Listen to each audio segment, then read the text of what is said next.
get you the link just a sec. Oh shit! All right. Yeah, So there yeah, you go. the first one of 837, I watched that one, and again, that's the only thing is you guys were kind of close to each other, so kind of work on separating that just a little bit. At least looked from the TAC view, you were closer to you guys. At least that's what I see. And the only we were 1 nautical mile apart from each other. And then the only other thing, again, like I said, is when Bot's leading with that flight, that should have been a complete turnaround. That's what kind of gets a lot of people in trouble, including myself, is that you don't complete your churn. If you're in a churn, you're already committed to it, so you kind of just got to go through. Well, can I also point out something, because I wanted to debrief him on this, because a couple times both him and Thud did this as well. We turned into the threat when it was still like 40 nautical miles, where it's better to keep them off your 45. Like, remember how we talked about keep them off your 65 your or whatever, your gimbal limit, and we turned in too early. So, Bods, that's the one thing I would comment on, is don't turn in, because now you're not really giving an offset, and by offsetting it by that much, like I did on the other 2 times, you're making their missile track much harder on you. So even if they were to fire, you could disengage, and they have a harder time hitting you. But it allows you to do the uphold maneuver, allows you to do more maneuvering when you put them at the gimbal limit of the radar. And that gimbal limit can be any side, Bods. It doesn't have to be right or left. It just has to be a gimbal limit. Think about with missiles, is missiles are lead aspect, right? So they lead the aircraft. They don't target on the aircraft directly. They lead in trajectory of the aircraft. So if you're at your gimbal limit, you're making the missile have to go its farthest distance possible to hit you. Remember, the 120 that we counted out, the 120 has about a 7.2 second burn time. After that, it's a free floating missile. So if you can get the inertia out of that, you're pretty much going to defeat that missile at any time. That's why you see a lot of guys, what they'll do is they'll put themselves at a 45, or they'll put them at what we call our gimbal limit. It's called a crank maneuver, and they'll dive down towards the ground. And then what they'll do is they'll bring themselves right back up while they're still keeping that bandit in the gimbal limit. By the time they dive back down and they get that missile to start going down, to start leading towards them, and they go back up, the missile's out of burn time. It doesn't have the inertia to go back up. And I put the link in the mission debrief, guys, so if you guys want to view it, you can do that. And I'll stop the audio so they can't hear us talk on this too. So that's remember, and another big thing is that people hear a launch of a missile go off and they panic. They go, oh shit, I got to do something about that. But if you're keeping yourself at that gimbal limit, I can tell you, if anybody launches, if you're at a full crank in the Hornet and somebody launches within 15 nautical miles of you, and you go down and for about, say, count 3 seconds in your head, 4 seconds in your head, and then go right back up, that missile will never hit you. It won't even come close. And that's at 15 nautical miles.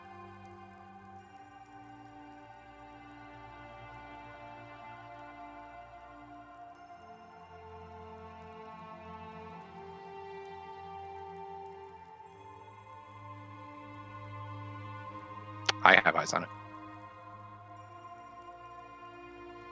I have eyes, it's not moving. Just pulling it up now. Got eyes.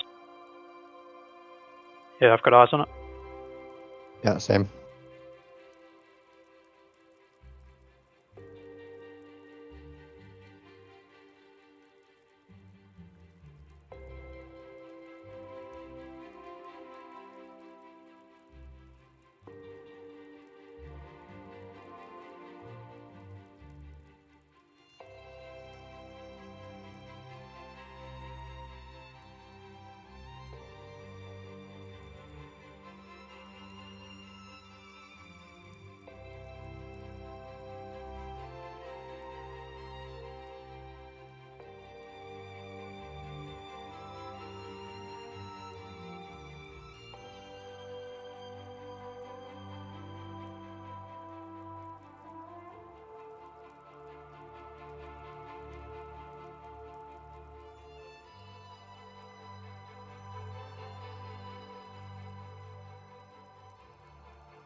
It's frozen for me or something. I can't see any play.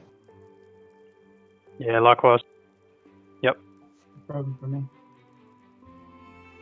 Yeah, in hindsight, I should have kept them at my 45 and turn to engage once they're closer. You know, we approaching 15 miles. I should have turned on and fired.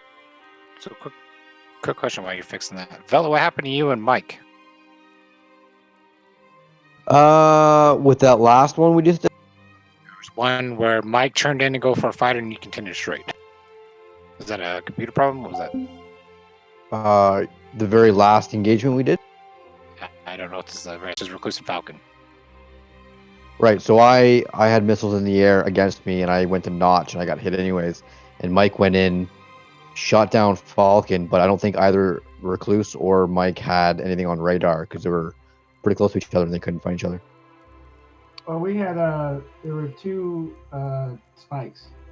One was at my 12 and one was at my 8. I think. Yeah, I see that now. Vela continued on towards Magic and them in the south, and Mike turned into the bandits to the northwest.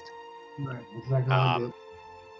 And Mike Splash Falcon, Recluse hit Mike, and then looks like Vela's down a 2 versus 1 getting Stash in Magic.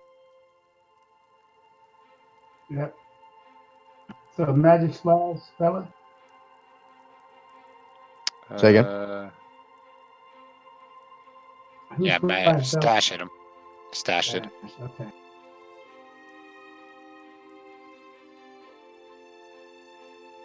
Yeah, it's back up. It's the hit place if it runs. I'll tell you if it's running. Or drag it, see if anything moves. I don't see any. Nope, I don't see No, any. I got nothing.